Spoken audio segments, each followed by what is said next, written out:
കൃഷിവകുപ്പിന്റെ നേതൃത്വത്തിൽ ആലപ്പുഴ ചേർത്തലയിൽ നടന്ന സംസ്ഥാനതല പരമ്പരാഗത വിത്തുത്സവം കർഷക സാന്നിധ്യം കൊണ്ട് ശ്രദ്ധേയമായി. വിവിധ ജില്ലകളിൽ നിന്ന് പരമ്പരാഗത കർഷകർ ഉൽപ്പാദിപ്പിച്ച കാർഷിക ഉൽപ്പന്നങ്ങളുടെ വിത്ത് പ്രദർശനോത്സവവും വിൽപ്പനയുമാണ് 3 ദിവസങ്ങളിലായി കഞ്ഞിക്കുഴിയിൽ നടന്നത്. കാർഷിക പൈതൃകത്തിന്റെ അമൂല്യനിധികളായ പരമ്പരാഗത വിത്തിനങ്ങൾ കാണാനും നേരിട്ടറിയാനുമുള്ള അവസരമായിരുന്നു കൃഷിവകുപ്പ് സംഘടിപ്പിച്ച വിത്തുത്സവം. തവളക്കണ്ണൻ, രക്തശാലി, വിരിപ്പ്, മുണ്ടകൻ, ചെട്ടിവിരിപ്പ്, ചെറുവിരിപ്പ് തുടങ്ങി 650-ൽ പരം നെൽവിത്തുകളുടെ അപൂർവ കാഴ്ചയാണിവിടെ.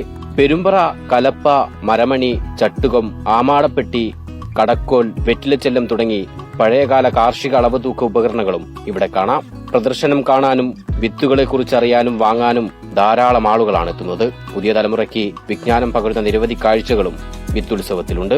റിപ്പോർട്ടർ, ആലപ്പുഴ.